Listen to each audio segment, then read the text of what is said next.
Āhtawāpiskat. Our Minister of Health is engaged directly on that issue. We're following with our hearts going out to the families affected.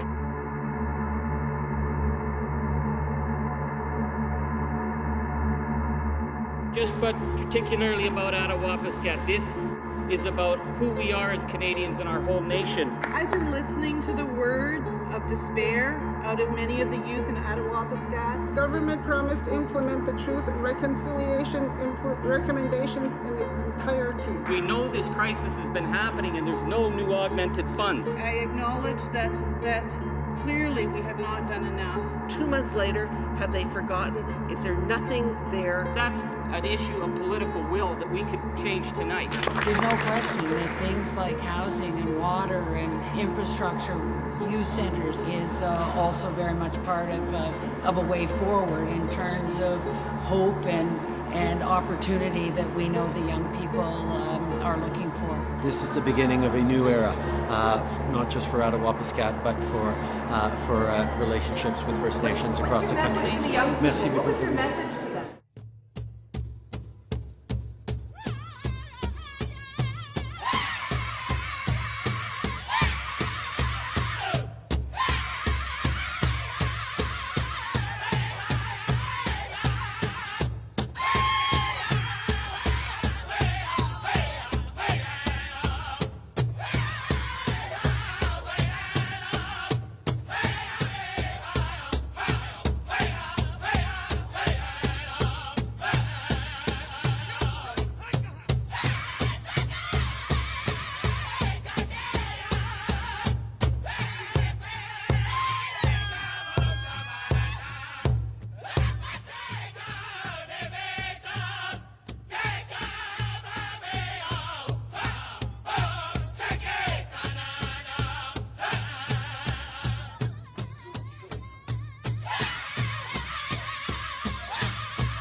houses will be burned to the ground in about a half an hour. I know. Well, look at this heat and this, like that there. Yeah. I mean, open in the back, that heat, they'd never get out. No. We lost a child in 2006 to a house fire in Kishesh. Yeah, Trina Martin? Yeah. Yeah. 27 people in the house, and they got everyone out except for the 4-year-old. Yeah. And that was just a little house, eh? 27 were in that house? There was 27 people in that house, yeah. This house would be up in flames in a second.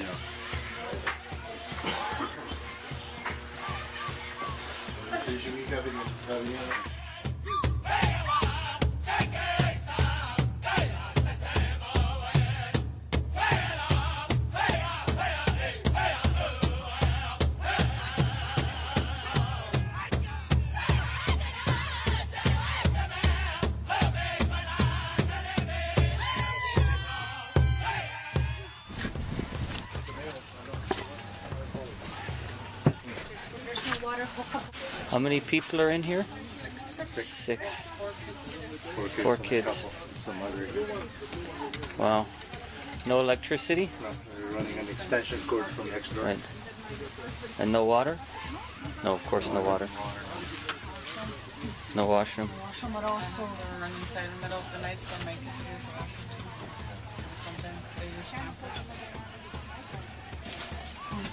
Then you're heating it with wood? That's it? Yeah, it's probably a press board, and then it looks like it's got a tarp above and a tarp below the press board. This is an uninsulated floor. Uninsulated you can feel floor. it, it's a cold floor on your feet. Yeah.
remember being in grade 7, grade 8 at around that time.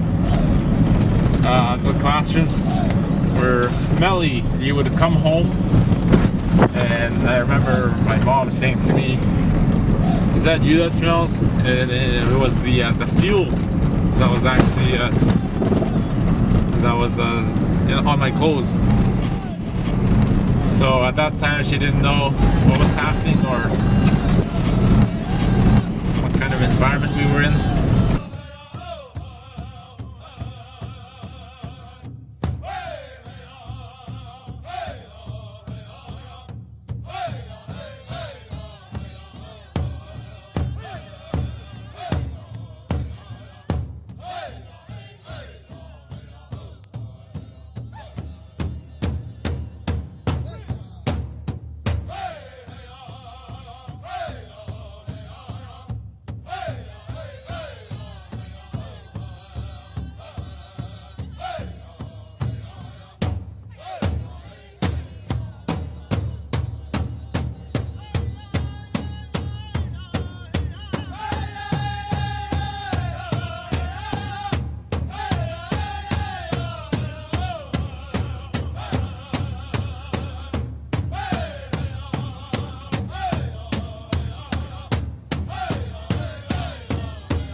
It really affects the lives of everybody, especially in the crowded houses.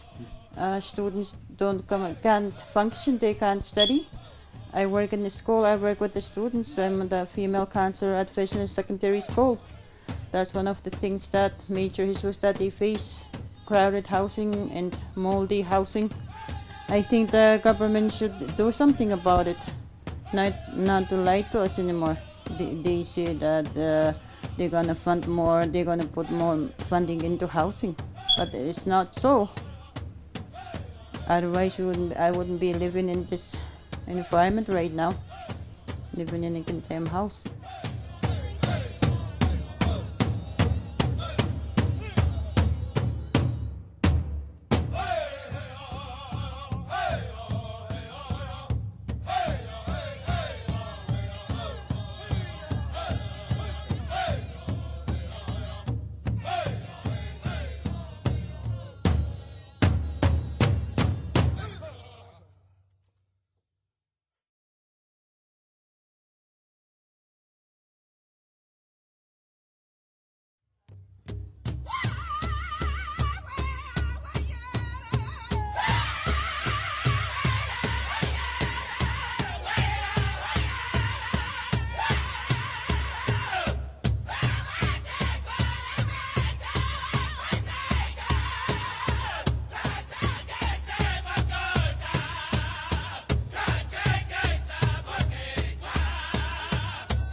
Right? Yeah. And you see the black? The black is all mold. Black's all mold. Yeah.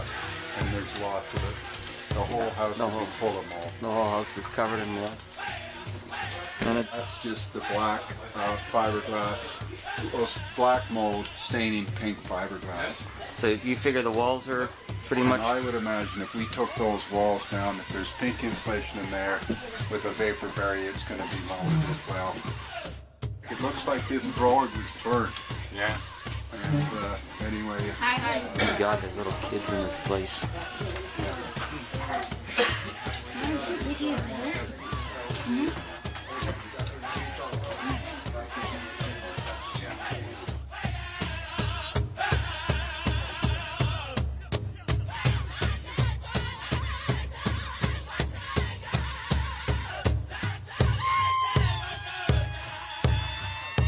I'm at that point right now where I'm told, where the community's been told, okay, you guys are getting a new school. Everybody jumps for joy. Heads down again, jumps for joy. So at this point, it's like, for me, it's like rolling my eyeballs upwards.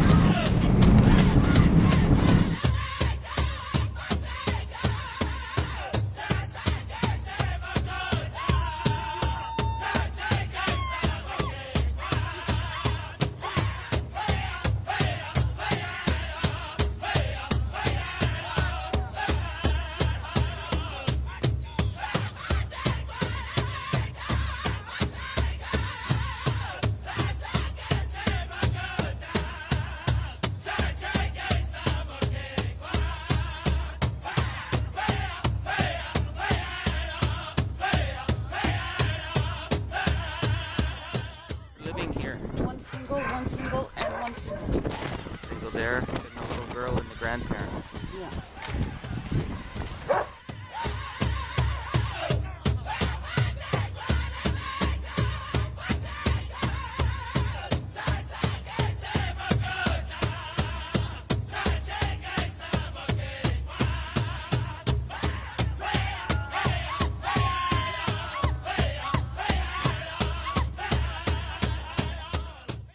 Are single, so it's a total of at least 90 people living here right now. 90 people? Yeah, it's a temporary shelter.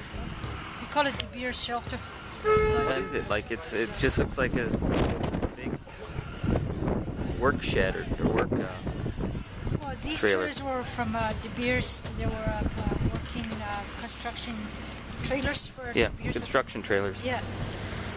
So this was a temporary shelter for people for evacuees that time, 2 years ago. So when they had the sewage back up, yeah. This was meant to be a temporary. So now it's permanent. Now it's becoming permanent. It's a temporary shelter for people that don't have places to live.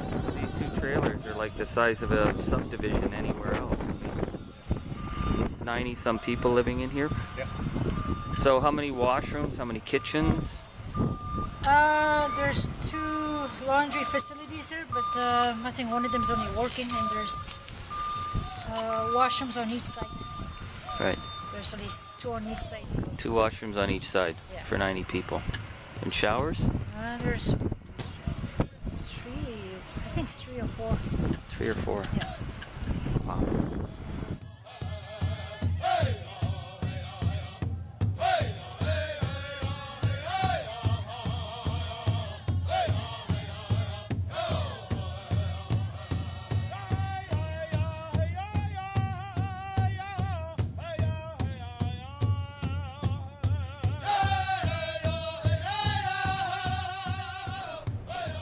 Depending on which houses you want to look at, yeah, things are getting worse. As in population growth, the overcrowding is increasing yearly, and yeah, things are not getting any easier.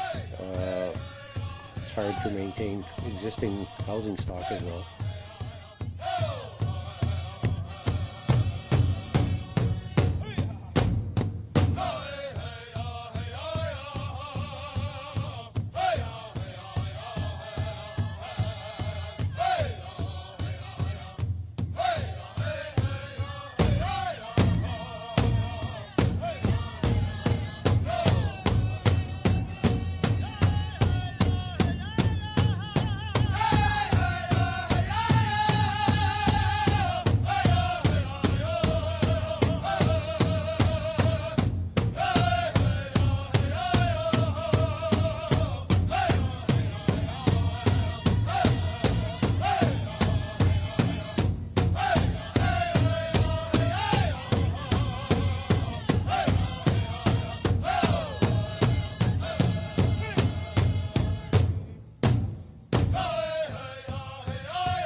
Electricity to this house then?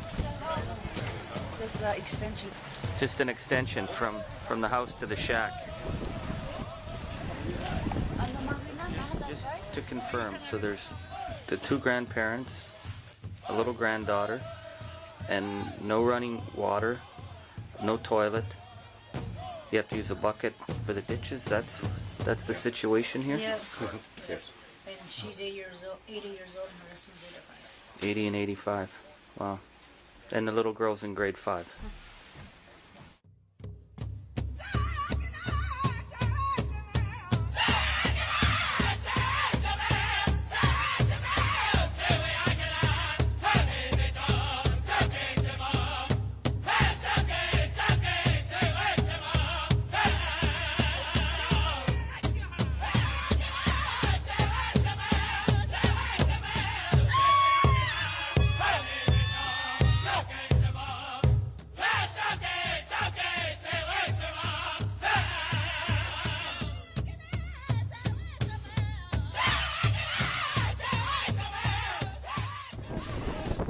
Okay.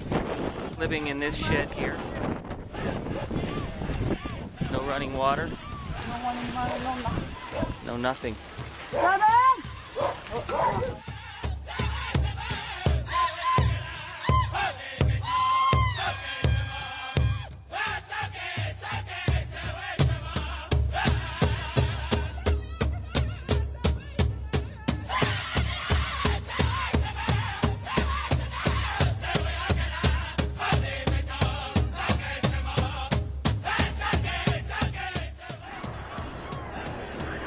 We have rashes. My youngest daughter has rashes all over her body, and we have dry coughs and headaches most of the time. And then just irritations in our body. It's very hard to live in this environment. I just can't wait to move out of here. There's 5 of us, 2 of my daughters and my son-in-law, and my husband and myself in our dog. Rot. Is this rotting?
Just this month of April, we had 7 attempts. And I think the fact that we were losing young people, like the drowning, it's affecting the young people.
Doctor, what kind of health? The sort of things you get into trouble with that are infectious disease of basically the respiratory tract and the digestive tract. So they get a lot of colds, and they get secondary ear infections, throat infections, strep throat, sinus infections, pneumonia, bronchitis, and diarrheal illnesses. And then there's a lot of mental health issues. They get depression, they get anxiety Sense of self-esteem for a child to be terrible. Having used 90s. So they get lots of health problems.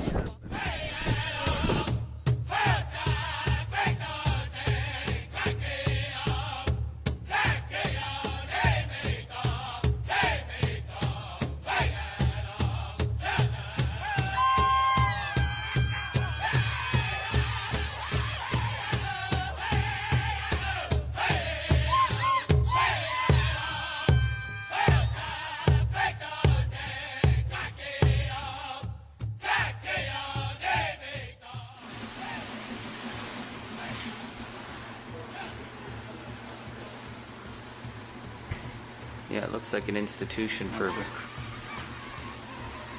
criminals, not housing for families.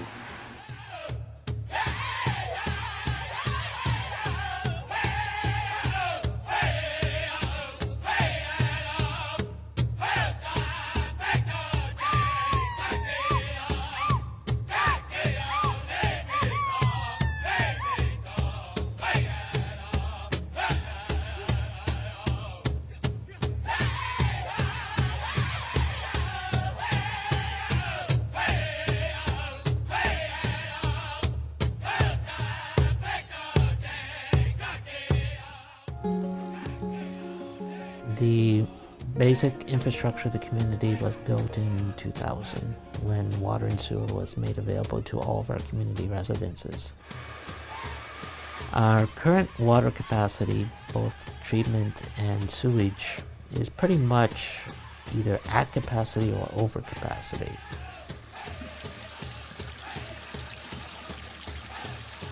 We also have a community that's atypical. We have a housing density approaching 7, as opposed to a typical water consumption pattern where you have 2 or 3 people taking a shower or doing household laundry or cleaning. That's multiplied by a factor of 2 or 3.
So you guys are worried about the having that homemade wood stove, and because there's no room for the kids, they're like right beside it, running through burns for kids. So you got to lift this. Yeah. Hot liquid pulling off this. Coming off the Yeah. And they heat their water on this, and then the kid will come along and he'll pull on it. Again, there's no back burner there. Pull it, and the kid will get hot water on them. Yeah.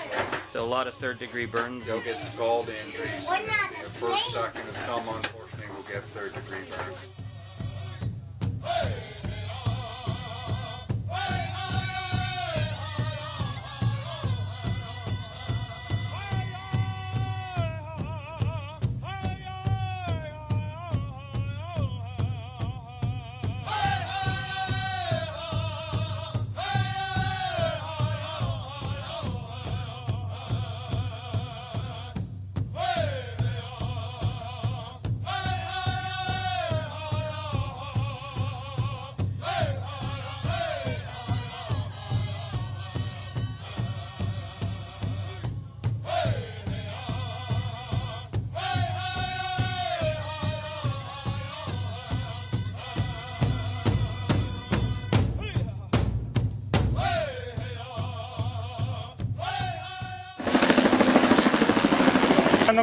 Āhtawāpiskatowi, Ininiwak, Maga na namita si Gishko.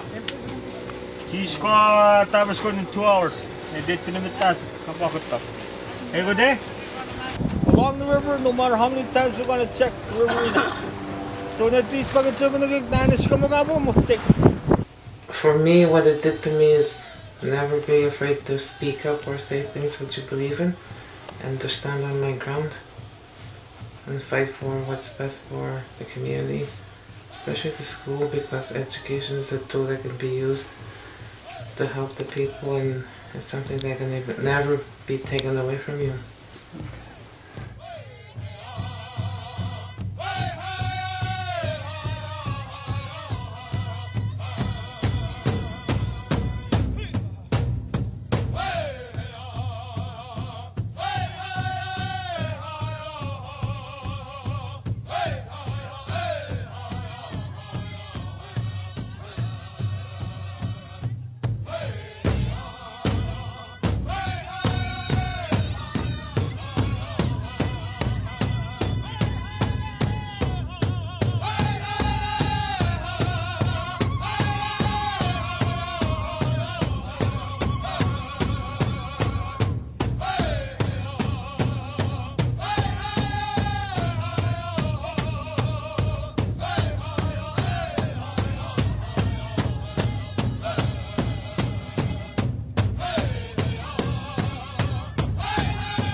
So people living in these shacks? Yeah. With no running water here? So then the toilet pails are all have to be dumped out? Out in the road? Yes.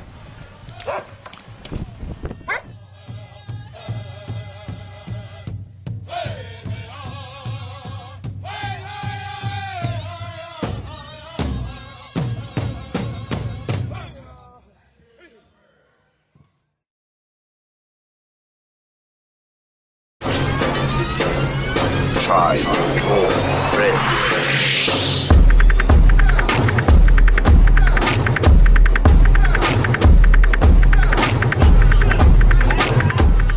We're not recognized as regular people in Canada. We're recognized as because of that Indian Act. That Indian Act is so controlling. It's really limited our ability to do things in the past as Aboriginal people. It took 30 years for them to finally say, okay, there's a school where that's contaminated, the site needs to be cleaned, and get them a new school.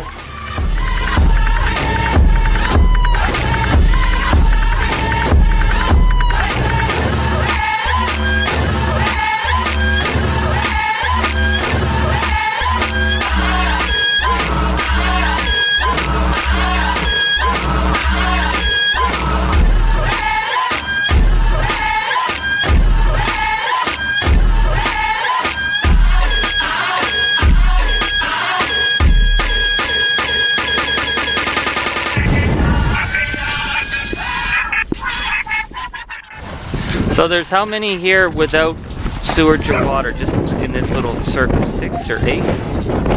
There's 7 kids and 2 adults. 7 kids and 2 adults? Yeah. Do they have water in there? No. No? You just dump it, kids. They just dump their waste in the ditch. 7 kids, 2 adults in that home. So that's about 15 people right here in this corner that have no place for their sewage or water.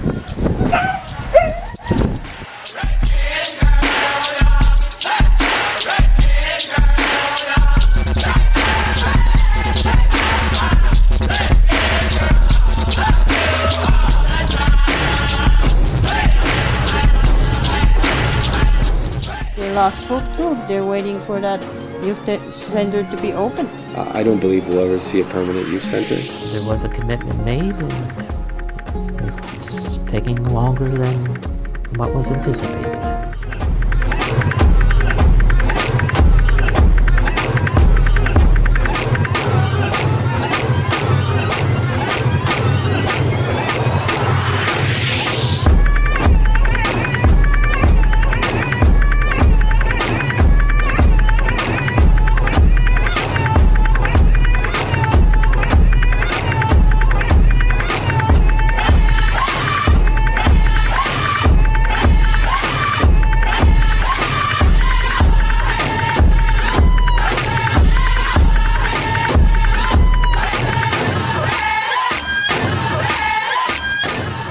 Children in here. My daughter's 5 years old today. Oh, happy birthday. Yeah. And my son, he's mild autistic. Oh. He's 4 years old. And my son is 2.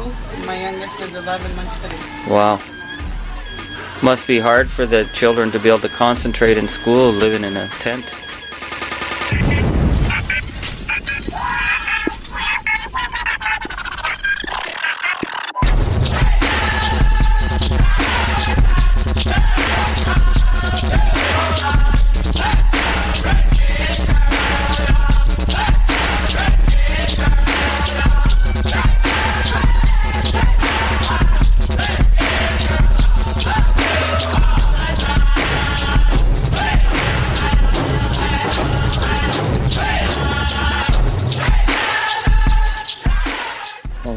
They just don't have enough activities here. I mean, they're building that youth center, but it's 30 kids. I don't know, these two just need more activities in this town because they barely do anything here. Every time I'm on Facebook, I always see these depressed quotes, posts, statuses. I don't know, there's nothing really in this town, like, nothing fun for the kids.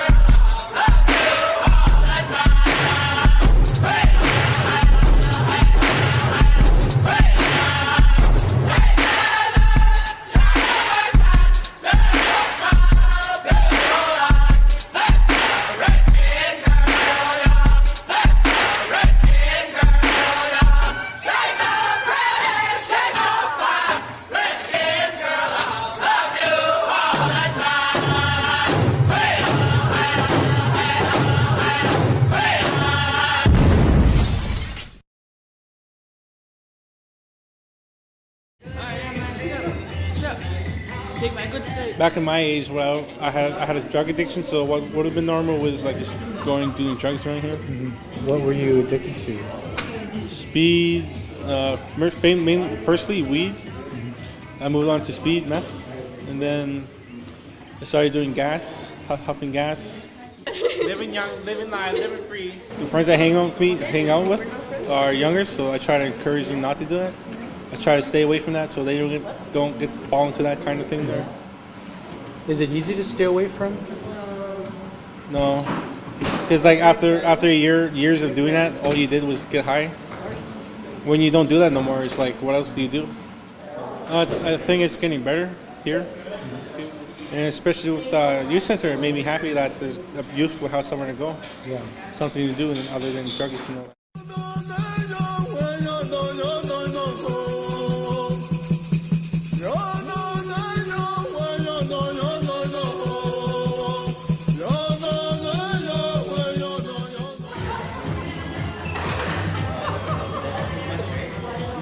it's a fact, it's a social fact, like what's happening in some native communities with youth, you know. So what we do here, like besides doing art, sometimes we'll do a presentation, a lecture, like a medicine we're teaching, give them some critical theory so that they can analyze what's happening.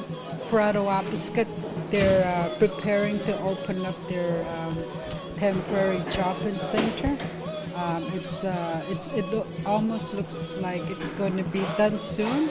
So we're just here helping out, like before something is happening, that we provide a space for the youth.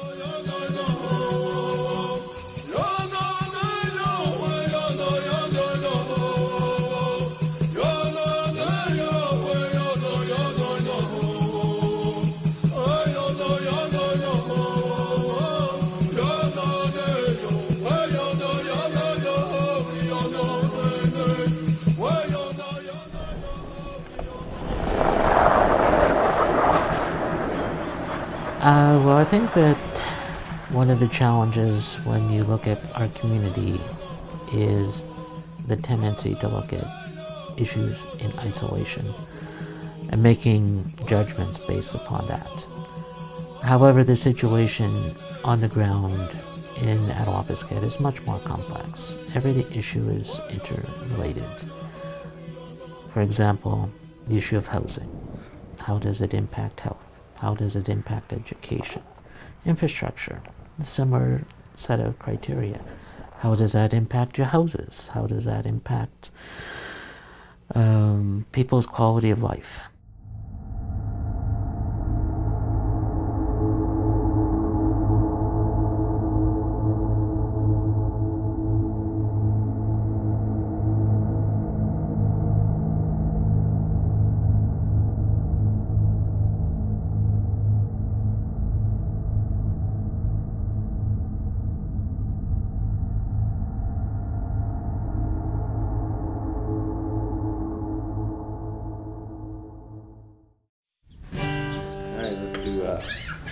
High Road is the name of the first song. High Road. High Road. It's the name of the album too.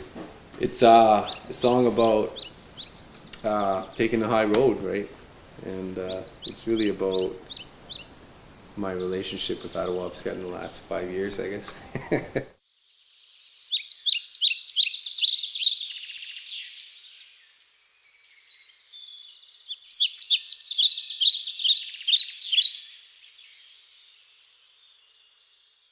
My dysfunctional relationship.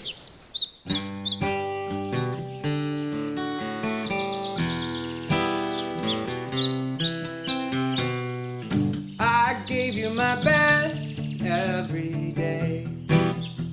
You wore me down. Was it all a test? I don't know. I wanna leave this town and never look back, never look back. That's a good question. I ask myself that all the time. What am I doing here?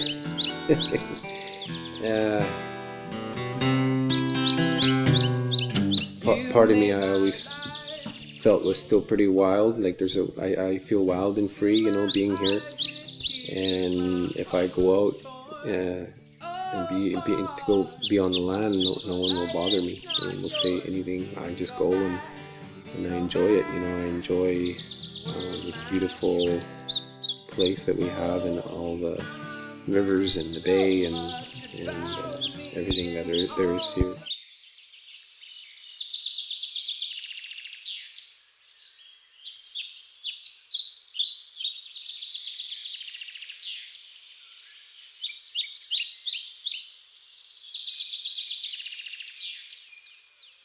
I'm moving on up, I can see the top. I don't think that the answer is with the government. I think the answers lie here in the communities, in our communities, and we need to find a way to fix what's been broken. I'd like to also think that, you know, our young people are going to really rise up and begin to change this place. And I think that's where the hope is. You should know there's a fire that burns inside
Even with the new homes coming in, each time the house comes in, we already have like 20 other families waiting for them. Just to alleviate the pressures of overcrowding, we'll take 130 houses.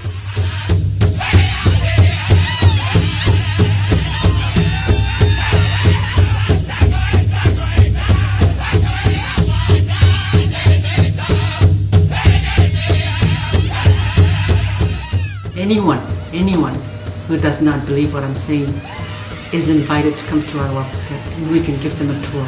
Give them a tour where people live in a home, 4 or 5 bedrooms, 19 people living, 20 people, 30 people living in their home. How can you ask students to do their homework in that kind of environment when they're fighting even over just to go to the washroom?